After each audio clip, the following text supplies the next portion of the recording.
Hello everyone, welcome back to K Guru channel bye निर्मल गुप्ता। प्यारे बच्चों, आज हम शिक्षा निदेशालय से आई हुई 6th क्लास की वर्कशीट नंबर 17 सॉल्व करेंगे। हमारा विषय है सामाजिक विज्ञान। इसमें हम पढ़ेंगे पाठ 5 पंचायती राज। बच्चों, आपकी जो किताब है उसका नाम है सामाजिक और राजनीतिक जीवन।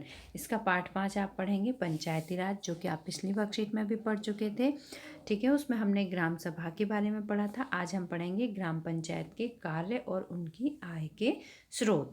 तो सभी विद्यार्थी अपनी वर्कशीट पर अपना नाम लिखेंगे, कक्षा अध्यापक का नाम लिखेंगे, तिथि लिखेंगे 23 नवंबर 2020। तो स्टार्ट करते हैं बच्चों आज की वर्कशीट, जिसमें आप पढ़ेंगे ग्राम पंचायत के कार्य और आय के स्रोतों के बारे में। प्यारे विद्यार्थियों, किसी एक गांव में रहने वाले सभी ग्रामवासी जो अपनी आयु 18 वर्ष पूरी कर चुके हों ग्राम सभा के सदस्य होते हैं।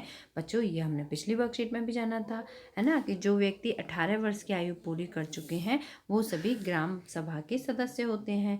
यही सदस्य मुखिया मतलब ग्राम प्रधान तथा अन्य वार्ड सदस्यों का चुनाव करते हैं। ग्राम प्रधान तथा चुने गए वार्ड सदस्यों से मिलकर ग्राम पंचायत बनती है। अब ग्राम पंचायत कैसे बनती है? ग्राम प्रधान और गांव के चुने हुए वार्ड सदस्यों से मिलकर ग्राम पंचायत बनती है। ग्राम पंचायत का गठन 5 वर्ष के लिए किया जाता है। इसका गठन कितने वर्ष के लिए किया जाता है? 5 वर्ष के लिए किया जाता है।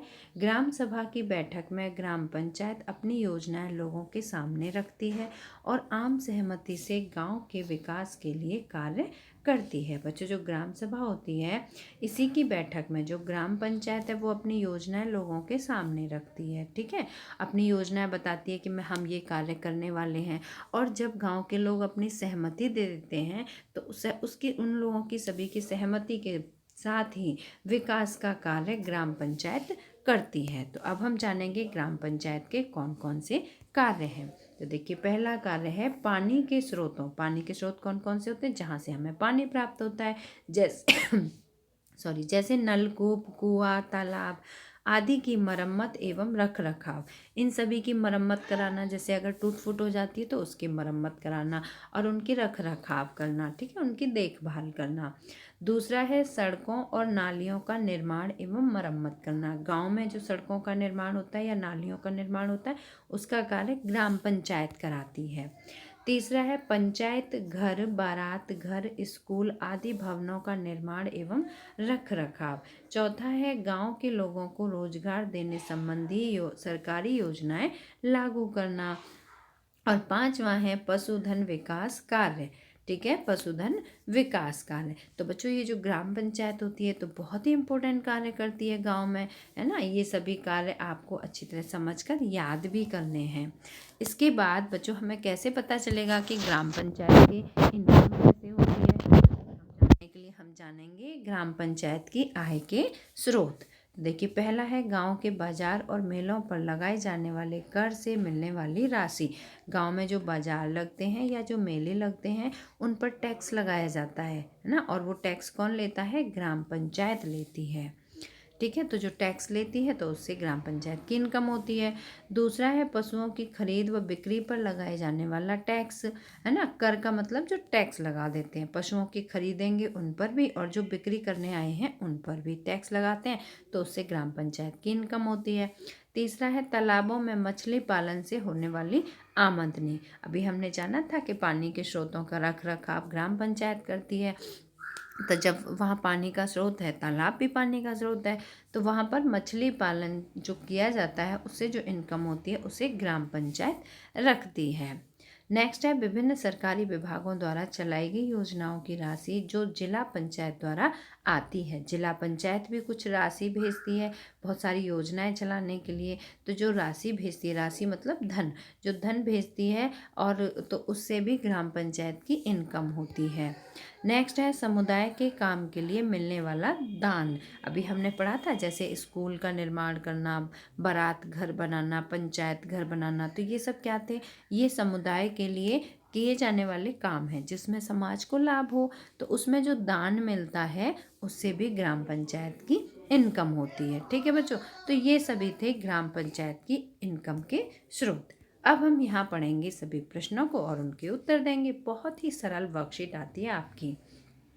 पहला प्रश्न है, ग्राम सभा से आप क्या समझते हैं? तो ग्राम सभा से आप क्या समझते हैं, यहाँ से आप लिखेंगे ग्राम सभा उन सभी वयस्कों की एक बैठक है जो ग्राम पंचायत के अंतर्गत आए क्षेत्र में रहते हैं। ठीक है बच्चों, आप यहाँ पर विराम भी लगाएंगे। ठीक है, वयस्क का मतलब होता है जो 18 वर्ष से ऊपर हों, 18 के हों या 18 वर्ष से ऊपर हो, तो सभी आ गए इसके अंतर्गत 18 वर्ष से ऊपर के व्यक्ति। दूसरा प्रश्न है, ग्राम पंचायत कौन कौन से कार्य करती है? ग्राम पंचायत के कार्य बताने हैं इसमें। तो बच्चों यहाँ पर देखिए ये सारे ग्राम पंचायत के कार्य हैं। आंसर नंबर 2 आप यहीं से लिखेंगे वर्कशीट से। यहाँ पर नंबर डालते जाएंगे, नंबर 1, नंबर 2, नंबर 3, नंबर 4 और नंबर 5। ठीक है, तो ये सभी आपके ग्राम पंचायत के कार्य हैं। ये आपका आंसर नंबर 2 हुआ। इसके बाद बच्चों प्रश्न नंबर 3 है, ग्राम पंचायत की आय के स्रोत बताइए। ग्राम पंचायत की आय के स्रोत क्या हैं? तो ये हैं ग्राम पंचायत की आय के स्रोत। ये है आपका आंसर नंबर 3। यहाँ पर आप सभी स्रोत लिखेंगे, यहाँ पर नंबर डाल डाल के लिखेंगे, नंबर 1, नंबर 2, नंबर 3, नंबर 4 और नंबर 5। ठीक है, ये सभी ग्राम पंचायत की आय के स्रोत हैं। नेक्स्ट क्वेश्चन है प्रश्न नंबर 4, ग्राम पंचायत पानी के स्रोतों का रखरखाव करती है। आपकी दृष्टि में यह कार्य इतना महत्वपूर्ण क्यों है? अपने विचार दीजिए। ठीक है, तो क्यों पानी के स्रोतों का रखरखाव करती है, तो वो हमारे लिए क्यों महत्वपूर्ण होते हैं? तो बच्चों देखो यहाँ पर आप लिखेंगे ग्राम पंचायत पानी के स्रोत, जैसे नदी काट दीजिए, क्योंकि सभी गांव के किनारे नदी नहीं, सभी जो गांव होते हैं वो नदी के किनारे नहीं होते हैं। तो नहर तो बहुत गांव से होके निकलती है ना। नहर, तालाब, कुएं, हैंडपंप, ट्यूबवेल आदि के रखरखाव से संबंधित योजनाएं बनाती हैं।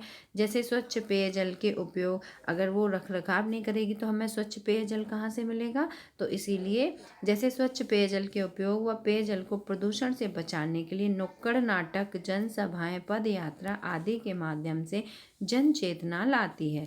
यह सभी के लिए अति महत्वपूर्ण कार्य है। तो बच्चों इस तरह से आपके सभी चारों प्रश्नों के उत्तर हुए। मुझे उम्मीद है कि आपको आज की वर्कशीट अच्छी तरह समझ में आ गई होगी। अगर आपको पसंद आई है, समझ आई, तो आप इसे लाइक ज़रूर करना, अपने फ्रेंड्स के साथ शेयर करना, और अगर आपने अभी तक हमारे चैनल को सब्सक्राइब नहीं किया तो आज सब्सक्राइब जरूर करना। मिलते हैं फिर इसी तरह की नेक्स्ट एजुकेशनल वीडियो में। Till then bye bye, good luck to all of you.